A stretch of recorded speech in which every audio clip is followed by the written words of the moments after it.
जो कहते थे 24 के बाद मोदी की सरकार गिर जाएगी, बोलो मैं थूकता हूँ आप चाटोगे। आप कहते थे कि मोदी जी की सरकार गिर जाएगी 90 दिन के अंदर, मैं थूकता हूँ आप चाटोगे। बोलो मैंने कहा चाटोगे नहीं।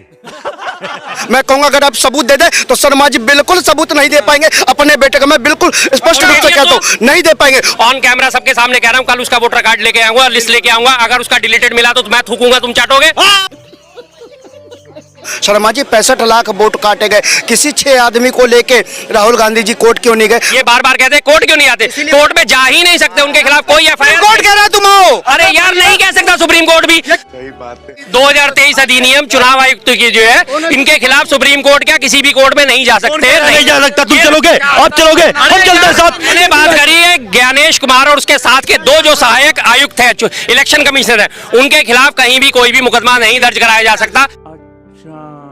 तो दोस्तों शुरू की क्लिप देखकर तो समझ गए होंगे कि आज की वीडियो हम किस टॉपिक पे लाए हैं, पर उससे पहले बता दूं शर्मा जी ने तो एसआईआर को लेकर इन भक्तों को आज दिया करारा जवाब। तो आखिर ऐसा क्या करारा जवाब दिया है, तो जानने के लिए वीडियो में आप लोग बने रहे। तो करते हैं वीडियो को स्टार्ट। शर्मा जी 65 लाख वोट काटे गए, किसी 6 आदमी को लेके राहुल गांधी जी कोर्ट क्यों नहीं गए? मैं पूछना चाहता हूँ, आप ही बता दीजिए ना। 65 लाख में 6 का आंकड़ा गिनवा दीजिए। अभी बता भाई। ये जब राहुल गांधी ने चाय पार्टी करी थी कि मैं मृतक लोगों के साथ चाय पार्टी करता हूं, जिनके एसआईआर के बहाने ने मृतक बता के इनके वोट काट दिए गए हैं, तो चुनाव आयोग ने इस पे क्या एक्शन लिया? सुप्रीम कोर्ट ने चुनाव आयोग से जवाब मांगा, आपने 65 लाख जो इनाम काटे हैं, इनका आप आधार बताइए, इनको किस आधार पे आपने नाम डिलीट करे इनके, वो क्यों नहीं जवाब दिया चुनाव आयोग ने? तो बार बार कह रहे कोर्ट जाओ कोर्ट जाओ, जब कोर्ट जवाब मांग रहे तो कोर्ट में आप जवाब दाखिल नहीं कर रहे, फिर कह रहे कोर्ट जाओ, मजे ले रहे हो आप। जिनके साथ राहुल जी चाय पार्टी करते हैं, सुबह को चाय पार्टी करते हैं, शाम को मीडिया के आगे आके कहते हैं हमें तो भैया राजद के नेता ने बुलाया था, हमको तो कांग्रेस के नेता ने बुलाया था,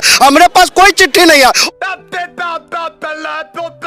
मेरे बड़े बेटे का पिछले चुनावों में वोट काट दिया गया था, पहचान पत्र उसके पास मौजूद है, लेकिन वोटर लिस्ट में उसका नाम डिलीटेड था। क्या करूंगा मैं उस पहचान पत्र का?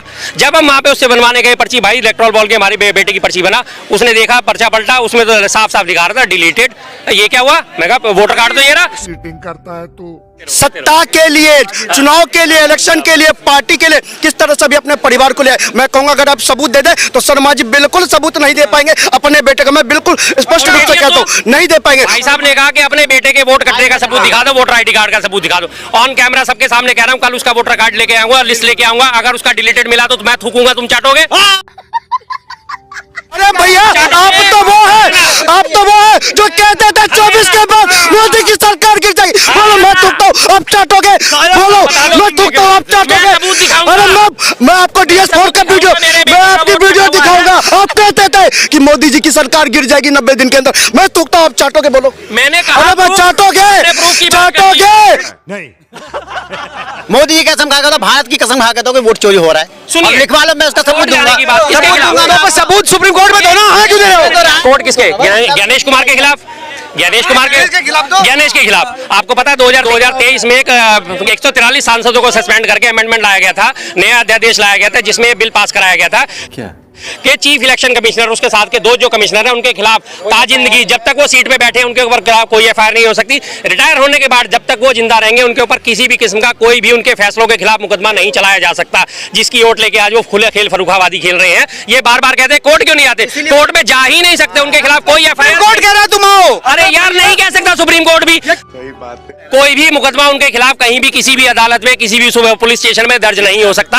आप चाहे सुप्रीम कोर्ट का ले लीजिए, किसी को भी ले लीजिए, नहीं होगा तो नहीं होगा। भाई साहब ये बताओ खारिज क्यों हुई? ठोस सबूत क्यों नहीं था राहुल गांधी के पास? 2 प्रेस कॉन्फ्रेंस कर दिया, ठोस सबूत न होने के कारण। ये किसकी दिखा रहे हैं खारिज की? क्या दिखा रहे हैं? ममता जी कोर्ट जा रही है और ममता जी है ना सब कुछ बदल लेगी। ये भाई साहब बड़ी जोर से शोर शराबा मचा रहे हैं। कोई सबूत ना हो, सुप्रीम कोर्ट ने खारिज की वोट चोरी वाली। अब इसमें मुद्दा किसको बनाया गया? शुरू रुक जाओ।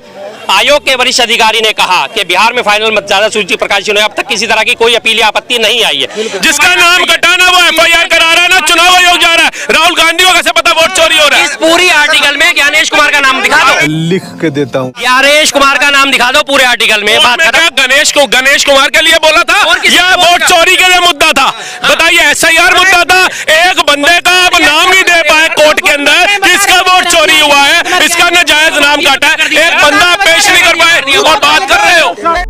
अगर एसआईआर गलत है और एसआईआर गलत है, जिम्मेदार कौन है? उसके खिलाफ कौन जिम्मेदार कौन है? गणेश कुमार के खिलाफ कौन जाएगा? जो वो होगा कोई जा ही नहीं सकता। तानाशाही छोड़िए, कानून नहीं जा सकता। ये राहुल गांधी वाले हैं, ये कभी नहीं मानेंगे कि मोदी काम कर रहा है। 2023 अधिनियम चुनाव आयुक्त की जो है, इनके खिलाफ सुप्रीम कोर्ट क्या किसी भी कोर्ट में नहीं जा सकते। नहीं जा सकता। तुम चलोगे, आप चलोगे, हम चलते हैं साथ, हम चलते हैं साथ, हम देश के युवा, हम चलते हैं साथ। मैंने बात करी है ज्ञानेश कुमार और उसके साथ के दो जो सहायक आयुक्त है, इलेक्शन कमिश्नर है, उनके खिलाफ कहीं भी कोई भी मुकदमा नहीं दर्ज कराया जा सकता। बात तो सही है। रही बात एक वोट कटने की, उसके लिए कोई बीएलओ अगर गलत तरीके से काटता, बीएलओ के खिलाफ आप जा सकते हैं, लेकिन चुनाव आयुक्तों के खिलाफ नहीं जा सकते। मेरा कहने का सिर्फ मकसद ये है, अब अगर इन्हें नहीं समझ में आ रहा तो मेरी इसमें कोई गलती नहीं। वर्मा जी को सारा ज्ञान है। बिहार से 1400 किलोमीटर दूर ज्ञानेश कुमार जी जो इलेक्शन कमिश्नर है, वो बैठ के दफ्तर में बैठ के पन्ना में नाम काटते हैं क्या? तुम समझ नहीं रहे हो। उन्होंने कहा कि 1400 किलोमीटर दूर बैठे हुए ज्ञानेश कुमार की बात ये बार बार कर रहे हैं। अब ये मुझे बताइए, अगर 1400 किलोमीटर दूर बैठा ज्ञानेश कुमार जिम्मेदार नहीं है, तो मुंबई ब्लास्ट में बैठा हुआ 1200 किलोमीटर दूर बैठा देश का गृह मंत्री जिम्मेदार कैसे था? फिर क्यों उसने इस्तीफा दिया? क्यों महाराष्ट्र के मुख्यमंत्री ने इस्तीफा दिया? जिम्मेदार कौन होते हैं? डरपोक था। अच्छा बात नहीं है।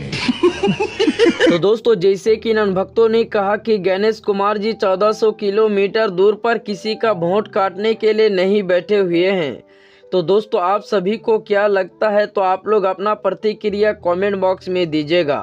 और हाँ, आप लोग अभी तक चैनल को सब्सक्राइब नहीं किए हैं तो चैनल को सब्सक्राइब कर लीजिए, क्योंकि आपको इस चैनल में इसी तरह हर एक वीडियो देखने के लिए मिलते ही रहेंगे। तो फिर मिलते हैं किसी और अगले वीडियो में, तब तक के लिए बाय बाय।